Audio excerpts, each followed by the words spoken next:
Welcome to the Talkin VAWLS Network. My name's Boogie Bentley. And I am Coach Jay. Back with another episode of the Film Breakdown with Coach Jay. If it's your first time here, you're wondering, who are these clowns? What are they doing? Why are they pretending to break down film? Coach Jay coaches little ball out on the West Coast. We jump on, we hang out, we talk about sometimes current commits. That's what we've got today. Sometimes future prospects. He breaks down the film. We have a lot of fun with it. I know a lot of you guys like it. So let's not waste time. Let's just jump right into this one. Jack Van Dorselaer, class of 2025, 6'5", 230-pound tight end. He is a four-star prospect across the board, wherever you look for your rankings. Top 250 prospect, man. This was a good one, Coach Jay. I liked his commitment. He jumped in the boat early. He committed back on, what was it? I think January the 7th. So he kind of jumped right in the boat, and it kind of came out of nowhere. I wasn't really expecting it, but he is a top 250 prospect. What do you like about his game? Why are we going to break down his film today? So, I got to see a little bit of it committed when he committed, but I really didn't get a chance to dive into him. So when we were looking at prospects coming up, I started to dive into our current commits. I have to tell you, Jack leaped off the film to me. I am definitely putting that Gage Ginther star on his name, that Boo Carter star to his name, that Arian Carter star around his name. This is a kid volunteer fans should be keeping an eye on. He is tailor made for Josh Heupel's system. He brings a lot of tools in his toolbox. He can block. He can run wheel routes. He can run seams. He's a smart football player, a headsy football player. He can make you miss in a phone booth. He can run over you. He can straight arm you. He can hurdle you. But what he does better than anything is block, and we all know how important being able to block is in Josh Heupel's offense. Just for all the ones that love the on-3 recruiting prediction machine, this is kind of comical. He's committed to Tennessee. Less than 1% chance. Less than 1% chance when he pulled the trigger. He had over 20 offers, chose Tennessee. Really sounded like it came down to Tennessee and Southern Cal. He had offers from legit offers, right? I think the offer list always tells the story. Maybe not always, most of the time. You want to be a stargazer? Well, he's only a 3-star. Go check out that 3-star's offers. He's a 4-star. Go check out his offers. It'll tell you a little bit of a story. He had offers from Alabama, Arkansas, Auburn, Florida, Colorado, Florida State, Georgia, LSU, Michigan, and Texas. And he's a Texas kid. Location, interestingly enough, played a big part in his decision. This is a quote. He said, "I kind of just wasn't ready for that jump to go to Los Angeles just quite yet. I just feel like Knoxville was a better place for me." Coach Jay, do you know anybody? I mean, if you had to choose between California and Tennessee, I mean, where would you rather be? Oh man, that's a long conversation, Boogie. It's a tough split for me. I mean, I love water, right? I love the ocean and I love the mountains. Or those are the two things I love. And Knoxville, as you know, has both water and mountains, right? So it has everything I want. Knoxville, I think part of the reason I fell in love with it is it's kind of like the Southern California of the South is like I like to put it, right? It's kind of chill, laid back. You got both those vibes, but uh, if you were telling me USC or Tennessee, I'll tell you what, USC is right smack dab in the middle of the city of Los Angeles. It's a lot of really, really fast life. It's kind of near the hood, even though there's a lot of money at USC, where the Coliseum is. Good old Martin Luther King Boulevard is quite dangerous, and definitely just not as pretty and well put together. It's not a college town either. That's my biggest knock on USC. They have everything in the world to offer, but it just doesn't have that beautiful college vibe that the city of Knoxville has, in my humble opinion. So I'm choosing Knoxville, but close. I thought it was funny when I saw that. I knew he chose Tennessee over USC, but when I saw that quote, I was like, oh, that's a loaded question for Coach Jay. So I'm going to fire it It at you is. today. Took his first visit back in January 2022. That's when he got offered. He also in town for the South Carolina game. And again, that's when you were in town. You saw that atmosphere, night game, dark Mm. mode. It was electric. We all had revenge on our mind that night. So, that's Man, it's like the Alabama game and the Florida game from 2022. That's what every recruit in the class of 24 was talking about. Now a lot of these guys talking about that atmosphere at the South Carolina game. We've blabbed enough. I've blabbed enough. You guys know the deal. Coach Jay does all the work on these film breakdowns. Sometimes I just don't shut up. So let's jump into it. Let's take a look at his film. We're going to be looking at his junior highlights. Man, it would be awesome if I had it queued up on the right time, but I Mm, don't. But mm. we can get there in 2 seconds. Here we go. 7 seconds. Kick it off. Coach Jay, what do we got? Yeah, we got a double wing, a good old double wing right out of the offense. I love when we get a nice power formation out of our offenses. We're gonna be looking at a nickel look out of the defense with some pressure coming off the edge to the right of your screen, opposite of Jack here. What we're going to get is a counter zone. The wing back is going to pull. This is something you're going to see a lot out of Josh Heupel tight ends, lined up in that H back wing back position, and then pulling to the opposite side for the counter. Boogie, if you could maybe play it and pause it about the 10-second mark, right in there, right as he starts to pull through that hole. I believe it's the 10-second mark. He does something pretty clever here that I like right there. Okay, yeah. A second ago, and it's okay that you're here. He was in that gap. Right, boom. Yeah, right there. He's in that gap, and he sees right that number 8, the linebacker number 8, has been sealed by the weak side tight end right here.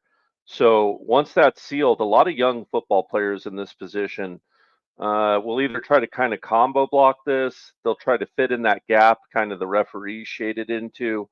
But the correct thing to do here when that guy is sealed is to go kick out the DB, number 26, the corner right here. And Jack is an extremely smart football player, as we see.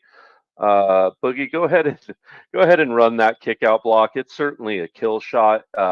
Jack is a violent blocker when he plays football, and he will murder you right out of a hole in no time Mm. flat. Yeah, or sorry, number 12 cornerback coming through.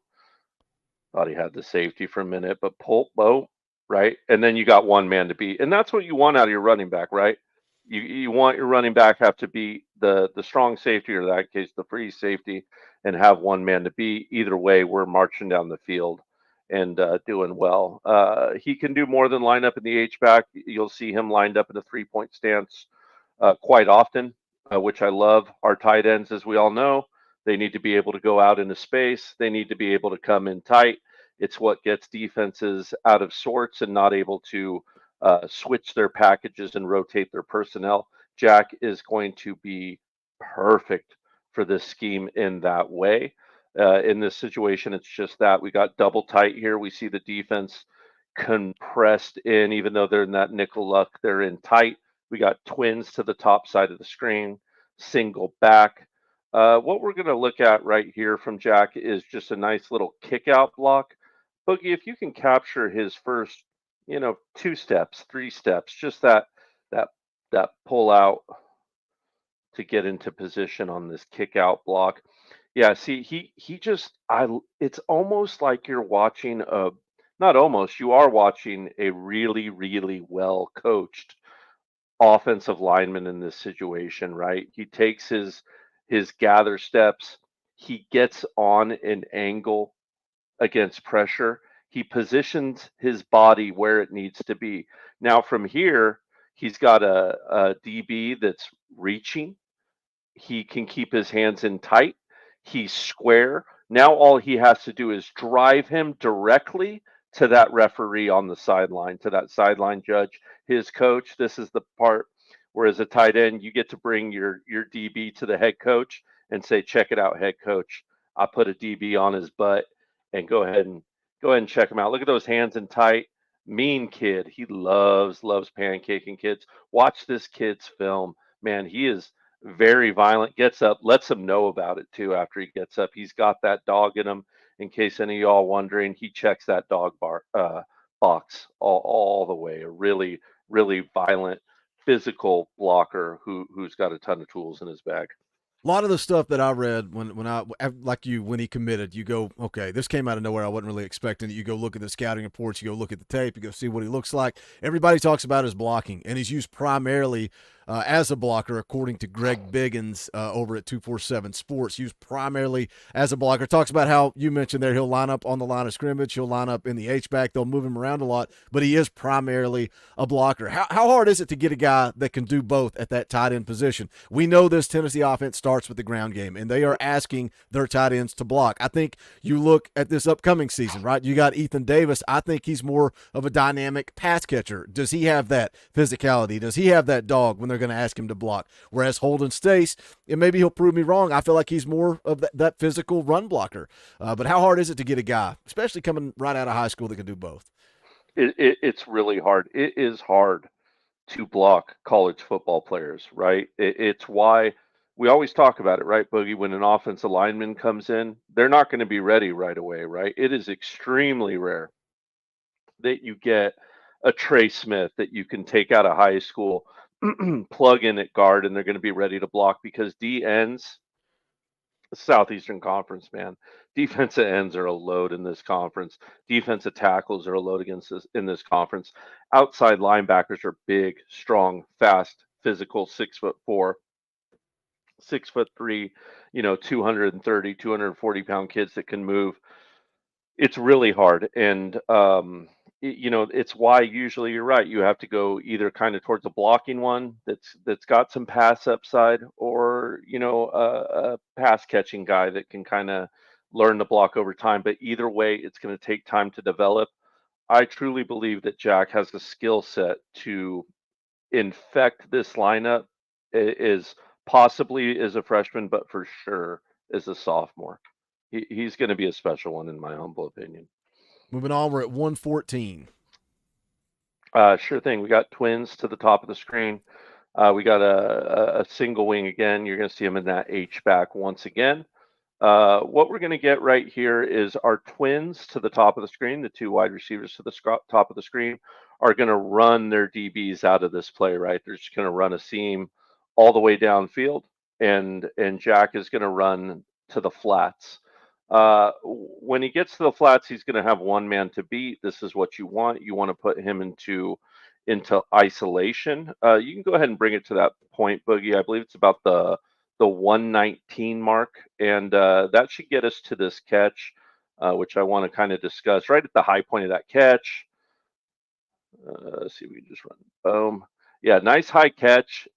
Another thing I love about Jack, a lot of tight ends want to catch the ball with their body, right? It's something we see over and over with young tight ends. Jack catches the ball, nice diamond patterns, right, out of his hands. He'll bring the ball into his body quickly, very economical with his movement. He won't screw around with getting that ball to his body. That's invaluable as a tight end because a lot of times you have a linebacker right on top of you as a tight end.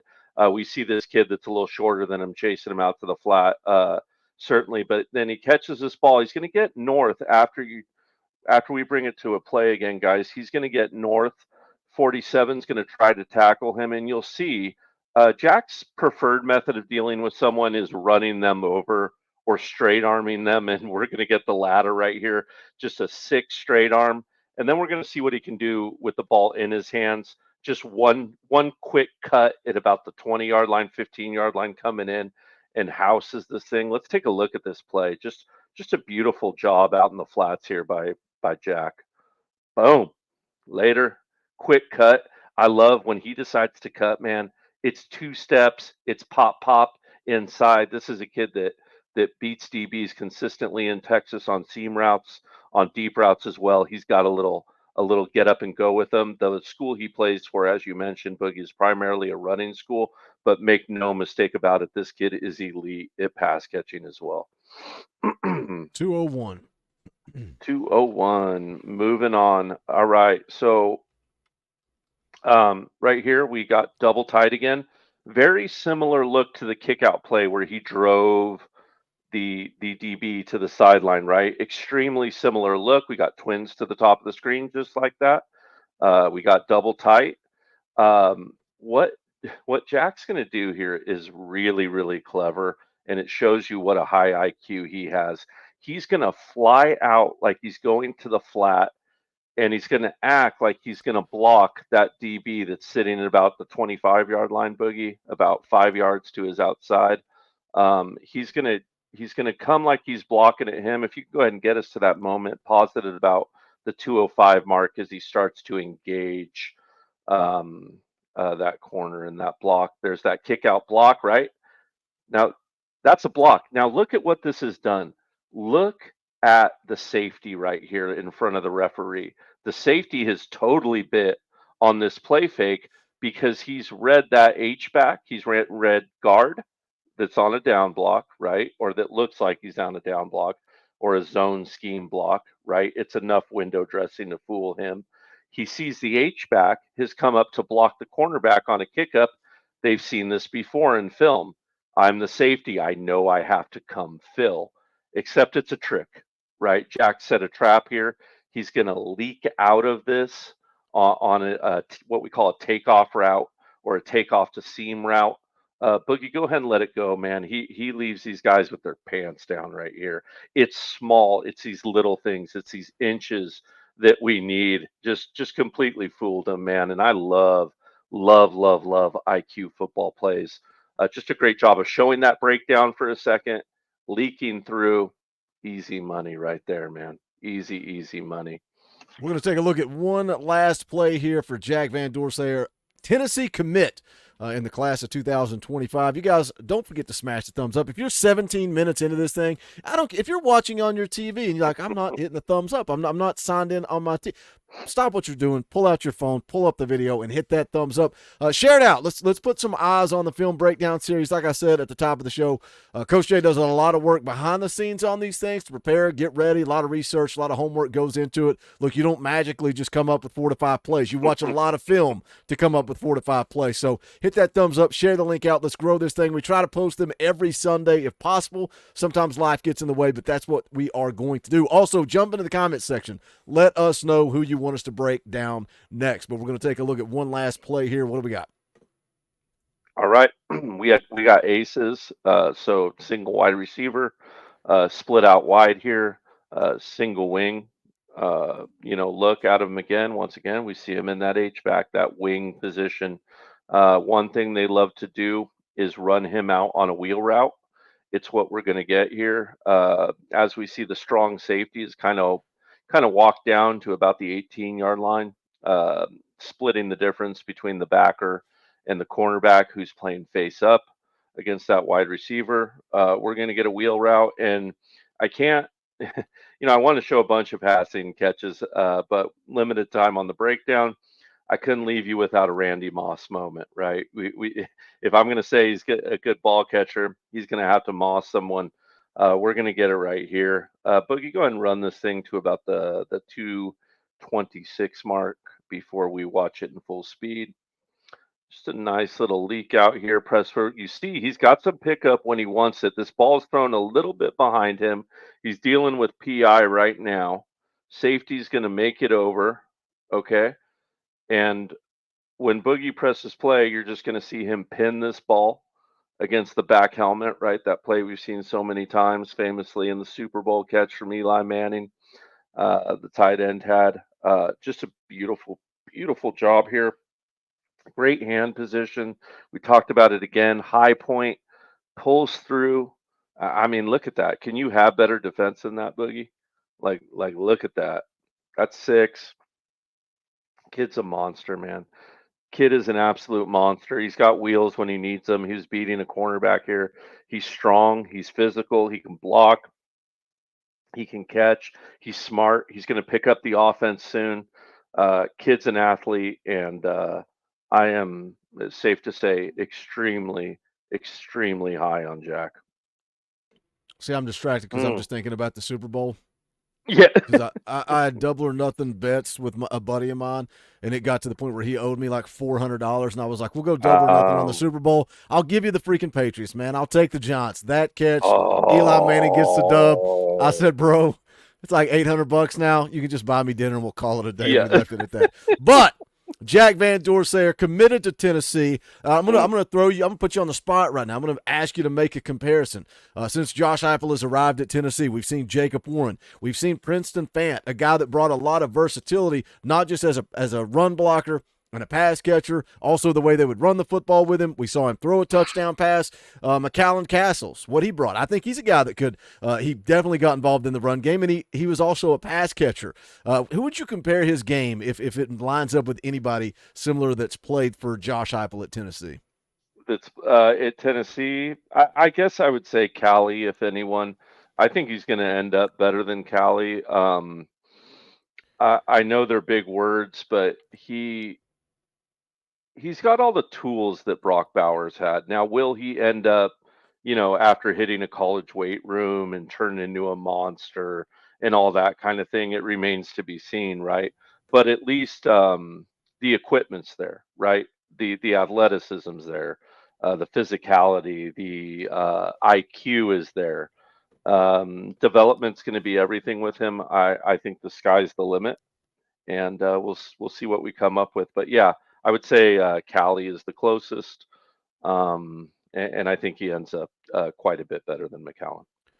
Well, you guys in the chat, let us know what you think. Put it in the comments. What do you think about his game? Who would you compare him to? Doesn't have to be a Tennessee tight end. Give me any tight end. What do you like about his game? What do you think about Alec Ablin recruiting at the tight end position? I think this was a big one to get in early, especially at a position of need because of the way he's missed recently. And, you made up for that by what you added in the portal. I think that definitely softens the blow, but this was a good position of need to fill early in this class of 2025. So jump in the comment section. Let us know your thoughts. Smash the thumbs up on the way out the door, but that is going to do it for this one. He's Coach Jay. My name's Boogie Bentley. This is the Talkin VAWLS Network. Go Big Orange.